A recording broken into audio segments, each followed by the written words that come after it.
अस्सलाम वालेकुम my dear students. हम लोग पढ़ रहे हैं न्यूमेरिकल प्रॉब्लम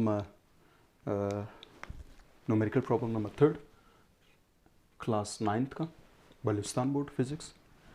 इससे पहले हम लोगों ने पहला दूसरा न्यूमेरिकल प्रॉब्लम सॉल्व किया था। आप लोगों ने बेहद इसको पसंद किया था और आप लोगों ने ज़्यादा पॉजिटिव कमेंट्स दिए थे। आप लोगों को बेहद शुक्रिया। आप लोग देख रहे हैं universal physics by Mohammad Usman. Start करते हैं numerical problem number third. A car of mass 1500 is moving, kg is moving with velocity of 20 meter per second. Mass की वैल्यू है 1500 kg और इसकी वेलोसिटी है 20 meter per second. It is stopped in 5 seconds. इसका मतलब है कि ये इनिशियल वेलोसिटी है, उसने ब्रेक अप्लाई किया होगा। Yes, by applying brake 5 second में वो कार रुक जाती। इट्स मीन दैट कि इसकी final velocity must be zero. Calculate करना है what is the average acceleration. जानबूझ के इसने एवरेज एक्सेलरेशन की बात की है। इसको कहना चाहिए था व्हाट इज़ द डिसलेरेशन, रिटार्डेशन और नेगेटिव एक्सेलरेशन, बिकॉज क्योंकि फाइनल वेलोसिटी इसकी ज़ीरो हो जाती है जब ये स्टॉप होता है। ठीक, एनीवे कोई बात नहीं। इसी तरीके सेकंड में क्या चीज़ कैलकुलेट कर रहे हैं, how much force is applied, इस पे कितना फोर्स अप्लाई किया गया है। थर्ड वन पे how much distance is covered, इसने कितना फासला कवर किया, यानी रुकने से पहले उसने कितना डिस्टेंस कवर किया। ठीक है, अ car of mass 500 kg। You can say कोई कार है हमारे पास,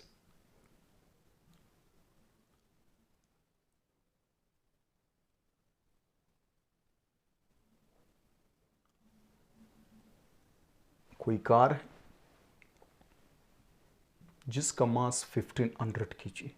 इस कार का मास कितना है, 1500 kg। ठीक, इसी तरीके से जो टाइम, इसकी जो वेलोसिटी है, इनिशियल वेलोसिटी से ये कार मूव कर रही है, जिसको वी आई का नाम देंगे, वो 20 मीटर पर सेकेंड है। टू, जब इस पे ब्रेक अप्लाई किया जाता है 5 सेकेंड के बाद ये रुक जाती है, तो फाइनल वेलोसिटी इसकी ज़ीरो बन जाती है। क्या चीज़ मालूम करना है, इस केस में हम लोगों ने एक्सेलरेशन की वैल्यू। सो गिवन डेटा में हमारे पास क्या होगा, गिवन डेटा में लिख लेते हैं। सबसे पहले मास ऑफ कार गिवन है 1500 kg। इसी तरीके से हमारे पास सेकेंड वन में जो इसकी इनिशियल वेलोसिटी से कह रहे car is moving with this velocity, it's mean that कि इसकी initial velocity 20 meter per second है। और ये कार रुक जाती है कितने टाइम के बाद, 5 सेकेंड के बाद ये कार रुक जाती है, स्टॉप हो जाती है। इट्स मीन दैट कि इसकी फाइनल वेलोसिटी ज़ीरो है, ये खुद नहीं रुकती, इस पे ब्रेक अप्लाई किया गया है। ठीक है, क्या चीज़, तीन चीज़ें हम लोगों ने कैलकुलेट करनी है, वैसे डेटा में गिवन है। तो टू फाइंड करना है हम लोगों ने तीन चीज़ें। टू फाइंड नंबर ए में क्या है हमारे पास, एक्सेलरेशन। वैसे इसको एवरेज एक्सेलरेशन नहीं कहना चाहिए था, जैसे कि मैंने शुरू में कहा, इसको रिटार्डेशन, डिसलेरेशन और नेगेटिव एक्सेलरेशन। ठीक, बी में क्या चीज़ कैलकुलेट करना है, बी में हमारे पास how much force is applied, इस ब्रेक पे कितना फोर्स अप्लाई किया गया। हमारे पास है फोर्स की value, Newton second law of motion इसमें यूज़ करेंगे। थर्ड हमारे पास क्या होगा, बट नॉट लीस्ट, डिस्टेंस की वैल्यू। डिस्टेंस आप जानते हैं कि एस से डिनोट करते हैं। कैलकुलेशन पे आते हैं हमारे पास। कैलकुलेशन में एज वी नो दैट, हम लोग जानते हैं। क्या लिखेंगे एज वी नो दैट में, हम लोग जानते हैं। तो सबसे पहले एक्सेलरेशन की वैल्यू कैलकुलेट करेंगे, यानी final velocity minus initial velocity divided by time. ठीक है, तो एक्सेलरेशन की डिफिनेशन को, या दूसरे लफ्ज़ों में एक्सेलरेशन का फार्मूला यूज़ किया हुआ है, a is equal to final velocity 0 minus initial velocity 20, कितने सेकेंड में, 5 में। So this implies that a is equal to minus 20 divided by 5, 5 1 ज़ा 5, 5 4 ज़ा 20। नेगेटिव एक्सेलरेशन इसलिए नाम दिया हुआ है कि अगर negative acceleration, such a acceleration if the velocity of a body decreases with respect to time, it's mean that कि वो ब्रेक अप्लाई करेगी तो उसकी वेलोसिटी डिक्रीज होगी। तो एक्सेलरेशन का जो यूनिट है मीटर पर सेकेंड स्क्वायर। इस कार का जो एक्सेलरेशन होगा वो हमारे पास -4 मीटर पर सेकेंड स्क्वायर।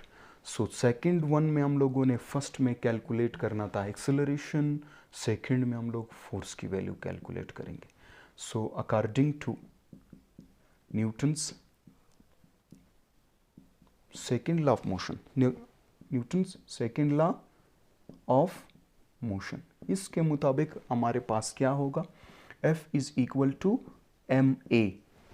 ठीक है, यहाँ पर आपने थोड़ी बहुत गौर करनी है कि हम लोगों ने F मास तो 1500, एक्सेलरेशन नेगेटिव यूज़ ना करें क्योंकि हम लोगों ने मैग्नीट्यूड मालूम करना है। कोई एक्सेलरेशन की कोई हम लोग फोर्स की डायरेक्शन की बात नहीं कर रहे हैं, ठीक है, एंगल की बात नहीं कर रहे। सो इसलिए इसको हम लोग 4 पुट करेंगे। सो 1500 4 तो हमारे पास ये आ जाएगा 60, यानी 6000 न्यूटन। यू कैन से कि इस पे कितना फोर्स लग रहा था, 6000 न्यूटन। सिर्फ ये ख्याल करना एक्सेलरेशन की वैल्यू -4 है डेफिनेटली, लेकिन हम लोग यूज़ करेंगे फोर्स में, कोई एंगल की बात नहीं करें क्योंकि आप लोग जानते हैं कि फोर्स हमारे पास जब किसी बॉडी पे लगेगी तो उसी सिम्ट में एक्सेलरेशन प्रोड्यूस होगा। आप माइनस भी पुट कर सकते, लेकिन जो आप लोगों के बुक ने आंसर दिया है पॉजिटिव में, तो हम लोग पॉजिटिव पुट करेंगे। यू कैन से कि -4 नहीं पुट करेंगे, ये तो रिटार्डेशन की वजह से, ठीक है। तो थर्ड वन में हम लोग कैलकुलेट करेंगे डिस्टेंस। सो डिस्टेंस में इसको मैं रेज अप करता हूँ, आप एक सेकेंड इसको देख लें, एक नज़र नोट कर लें।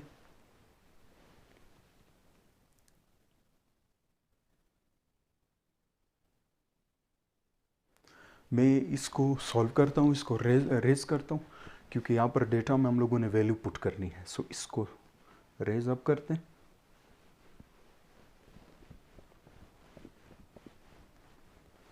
सो आप देखेंगे कि हमारे पास डिस्टेंस में हम लोग सेकेंड इक्वेशन भी यूज़ कर सकते हैं और थर्ड भी यूज़ कर सकते हैं, कोई बात नहीं। सेकेंड में थर्ड में हम लोग यूज़ करेंगे जो हमारे पास डिस्टेंस की वैल्यू है, न्यूटन्स का जो सेकेंड इक्वेशन ऑफ मोशन है वो डिस्टेंस, यानी S is equal to according to Newton second equation of motion, S is equal to VIT plus of AT square. ठीक है, तो पुट करते हैं S is equal to as it is है, VI हमारे पास क्या है, VI वैल्यू है 20, मल्टीप्लाई करूँगा 5 के साथ क्योंकि 10 हमारे पास 5 है, T हमारे पास 5 है, प्लस एज इट इज़ है 1/2 एज इट इज़ है। एक्सेलरेशन में इस केस में हम लोगों ने नेगेटिव की वैल्यू पुट करनी, ठीक, नेगेटिव यानी -4 और T की वैल्यू आप जानते हैं 5 का स्क्वायर होगा। तो पुट करते हैं 25 100 आएगा, ये प्लस माइनस माइनस आएगा, 5 2 1 2 2 2 4, तो हमारे पास ये 2 रह जाएगा, मल्टीप्लाइड बाय 5 5 25, 5 का स्क्वायर। फिर रिपीट करते हैं 25 100 आएगा, ये प्लस माइनस मल्टीप्लाई हो रहे, प्लस माइनस माइनस, 2 1 2 2 2 4, इन दोनों के बीच में मल्टीप्लाई का साइन है और 5 का स्क्वायर करेंगे तो 5 5 25। तो इसका आंसर देखेंगे S is equal to 100 minus इन दोनों को 52 25 2 50 आएगा। तो हमारे पास 100 से 50 सब्ट्रैक्ट करेंगे तो हमारे पास जो वैल्यू आएगी वो 50 मीटर का डिस्टेंस ये कार कवर करेगा। देन ये कार क्या हो जाएगी, स्टॉप हो जाएगी। ठीक है, कितना डिस्टेंस कवर करेगा, 50 मीटर का। दोबारा रिपीट करता हूँ इस न्यूमेरिकल प्रॉब्लम को।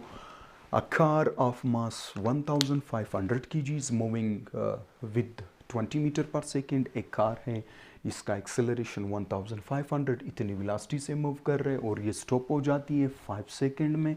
5 सेकेंड के बाद ये कार स्टॉप हो जाती है। क्यों? क्योंकि वो ब्रेक अप्लाई करे बाय अप्लाइंग ब्रेक्स, तो फाइनल वेलोसिटी क्या बन जाती, 0। इसमें 3 चीज़ें कैलकुलेट करनी है जो आपके डेटा में न्यूमेरिकल प्रॉब्लम में गिवन है, तो एक्सेलरेशन, फोर्स और डिस्टेंस। तो यहाँ पर एवरेज एक्सेलरेशन की बात की थी, एवरेज नहीं करनी चाहिए थी, चले कोई बात नहीं।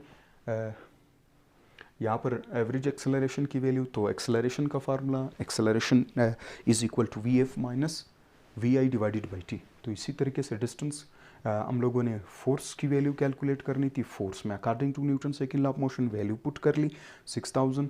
इसी तरीके से डिस्टेंस आप याद रखें बच्चों, कि इस डिस्टेंस में हम लोग सेकंड इक्वेशन भी यूज़ कर सकते हैं न्यूटन का, और थर्ड इक्वेशन भी यूज़ कर सकते हैं। सेकंड में सिर्फ टाइम की वैल्यू आएगी, थर्ड में हमारे पास 2as is equal to V F square minus V I square लगेगा। सो सेम रिजल्ट आएगा। ये उम्मीद है आप लोगों को ये न्यूमेरिकल प्रॉब्लम इजी लगा होगा, और एग्ज़ाम के दिन है आपने अपनी तैयारी स्ट्रॉन्ग करनी है, और रोज़ाना की बुनियाद पे मैं लेक्चर अपलोड करता रहूँगा, और आप देखते रहे और प्रैक्टिस करते रहे। Thank you so much.